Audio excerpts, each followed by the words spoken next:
Hey there, folks. Welcome to Spectrum Pulse. We talk about music, movies, art, and culture. And today, it's a big one. We're going to be talking about the newest album from Bring Me the Horizon called Ammo. So, this conversation is long overdue, and as such, it's a bit difficult to decide where to begin, especially as my lack of coverage of Bring Me the Horizon, especially in recent years, has felt kind of conspicuous. Hell, I wound up seeing them live at a festival last year before I actually covered any of their albums, and while I've talked around them at various points, I've rarely ever addressed them directly. So let's piss everybody off all at once. Bring Me the Horizon is the classic example of an act that got a lot better by selling out, and selling out hard. They started off as a middling deathcore act that was about as intolerable as they came, for that genre, but they quickly made a hard pivot towards regular metalcore, and as early as 2013, Sempiternal began pulling for more accessible pop rock and electronic music. And while the content still wasn't all that gripping, the lyrics have remained consistently underwhelming for this group, at least for me. They might aim high, but they don't really stick the landing. But it was the pivot that won the band a lot of traction, helped along by a major label contract with RCA and Sony. And from there, with every layer of electronics and softening of frontman Oli Sykes' voice, the band saw more and more success. And by the time That's the Spirit dropped in 2015, they were getting some critical acclaim to boot, and I just could not get into them. Yeah, like everybody, I can admit that Avalanche is a fantastic song, but I've already mentioned my issues with the lyrics, and I've never quite been grabbed by their hooks, and I point to the larger issue being one of dynamics. For as anthemic and huge as Bring Me the Horizon keep trying to be, the production rarely showcases the subtlety or the color in order to really drive it home. And for all the symphonic bombast they bring,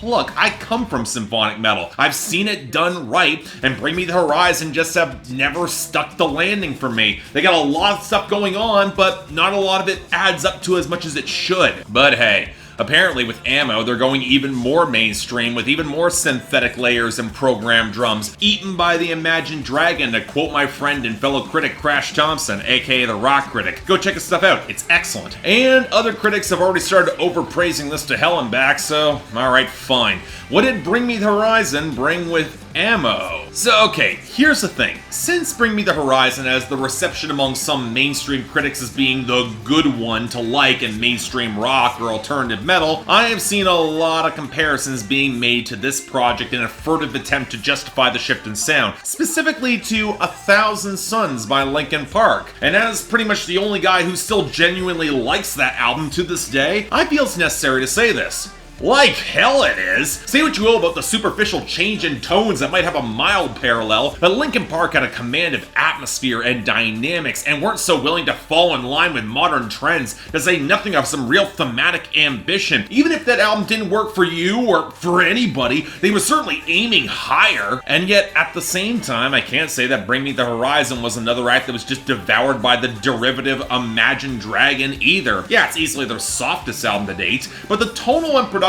choices don't have an easy parallel to a lot of modern pop trends, at least not directly. If anything, the comparison that came most to mind for me was a mid-2010s Fall Out Boy album. Overmixed, a little bit too overwritten and self-aware for its own good, and yet filled with just enough good melodies to be pretty passable. This is an okay record. I'm not going to call it a failure, just it should be better. And keep in mind, this review is coming from somebody who doesn't have volumes of history with this band, and it was never really quite won over either their deathcore side or the more accessible pivot throughout the 2010s. So I'm not coming into this with the extreme sense of whiplash or backlash the diehard fans might feel, especially those who have been around since the very beginning. And given a read through the liner notes and some of the genius annotations highlights how much this band is interpolating or even sampling their own work, which can be a really dicey proposition at best that can scream of recycling if done poorly, this does not feel like a deliberate sellout mood so much as a progression upon the path that was begun by Sempiternal, when they sold out in the first place. Of course, it gets even riskier when the band seems to outright turn on some of the fan base who has persisted throughout the past decade on songs like Why You Gotta Kick Me When I'm Down and heavy metal. Yeah, they're self-aware songs, sure, but maybe not the best idea to highlight sounds and tones that you've consciously left behind with that degree of scorn put at your audience. And hell, with a song like Mantra, etc., it's hard to ignore just how easily the message of false prophecy could apply to Bring Me the Horizon as well, and their own relationship with their fan base, especially given how they follow it with Nihilist Blues and highlight exactly how they might not be the right sort of person to be followed or revered. I kind of appreciate the self-awareness there, but that might be more revealing than you would otherwise think. You know what, in fact, let's stay on the content for a bit, because if I were to highlight an odd frustration I have with this album, it's how scattered and thematically diffuse it can feel. Now, this has been an issue with Bring Me the Horizon pretty consistently, but the pileup of drama and real-life tragedy can be a lot to absorb, from the collapse of Sykes' marriage and the newfound love that he found, to the death of one of his friends from cancer, which when intermingled with the tumultuous commentary on the band's sound and their current direction, well, if pure information and emotional overload was a goal here, I can certainly hear it. But I'm not sure the blend of self-aware commentary and real emotive upheaval comes together quite as well as it should. Go with a song like Sugar, Honey, Ice, and Tea, which describes how these people are filled with these metaphorical substances for all the opinions that they're all so happy to express, but even tilting into nihilistic self-awareness, it can sure as hell ring as pretty sarcastic and sanctimonious, especially when you pair it with songs like Why You Gotta Kick Me When I'm Down and Heavy Metal and Wonderful Life. And that can ring as a really obnoxious clash when the emotional drama will then roar to the forefront, even if Sykes isn't really giving himself a pass. I don't know, the writing has this feel of someone self-deprecating to give himself an excuse to be an asshole, and then trying to garner a sincere reaction to his drama from the fans. And while some fans might be more on board with it, when you pair with all the maximalist framing that cranks everything to 11, it can be more than a little bit hard to stomach, at least in this form. And yet,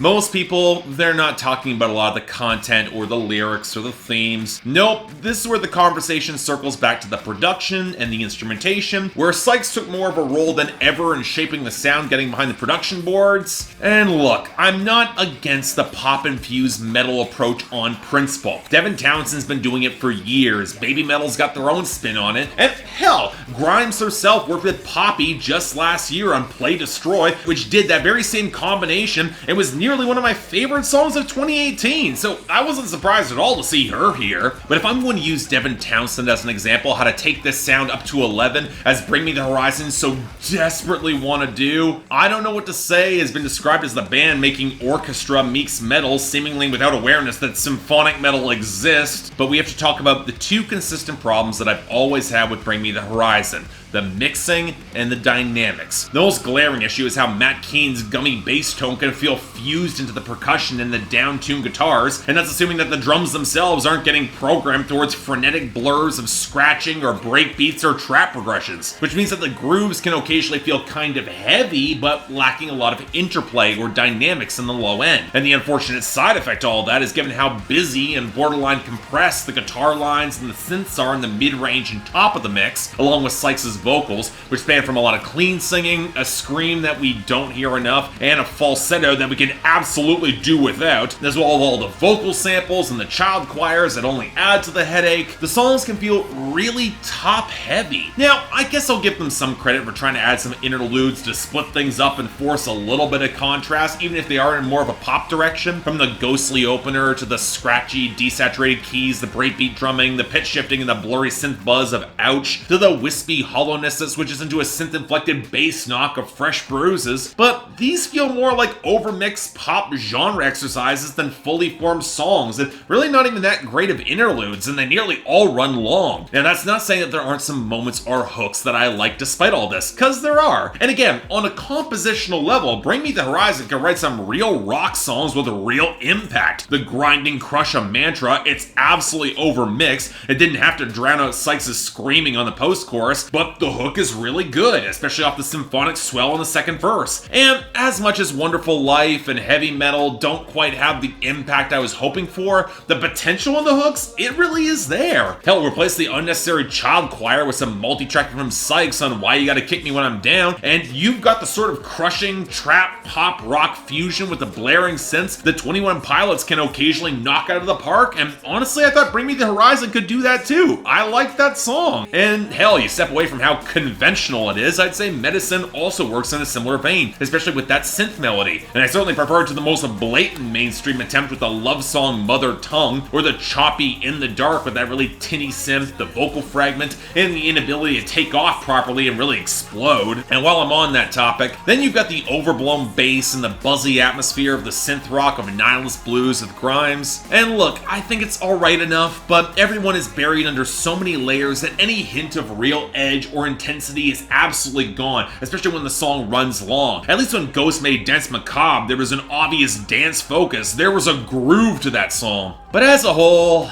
look, I'm not gonna say that I'm out of my element with this project. I do see the appeal of an album like Ammo, and I get its position within Bring Me the Horizon's progression. And I'll say this for the band, this direction at least feels intentional. It feels like a natural outgrowth of their previous couple albums. Just because mainstream rock converged more on that direction as well, that's not Bring Me the Horizon's fault. That said, if there is a band that kind of misunderstands the best way to maximize their strengths, it is Bring Me the Horizon. Because self-awareness does not justify thematic incoherence, and huge hooks don't justify overproduction, especially when you lose effective crescendos or effective grooves along the way. And when I've got that Poets of the Fall album from late last year and new Devin Townsend coming this year, yeah, I'm sorry, I've heard better. Doesn't quite work for me. I'm thinking a 6 out of 10, recommended for the diehard fans who will be along for anything, or maybe those who are just looking for the easiest jump on point, because this is probably their most accessible stuff. Otherwise, folks, I get the impression Bring Me the Horizon are going to start eating some of their own tail soon, and that could lead to some dire straits indeed. But you never know. We'll see what happens. So yeah, thanks a lot for watching. If you'd like to like and subscribe, I'd be more than grateful. I had a lot to say about this band, given that I've never really covered them before, but hey, when you have that much to say, just take it as it is. Again, I've never really been a fan, and I hope the review reflects that. But if you want to buy or stream the album, links down there below, and I got the poll up there for y'all to tell me how wrong I am, as I'm sure you will. Beyond that, anything else I might be able to do to improve my presentation, I'm all ears. And if you guys want to get involved, hey, and help supporting this channel, link to my Patreon right over there. Any support is greatly appreciated. Until then, I'm Mark, you're watching Spectrum Pulse, and I'll see you next time.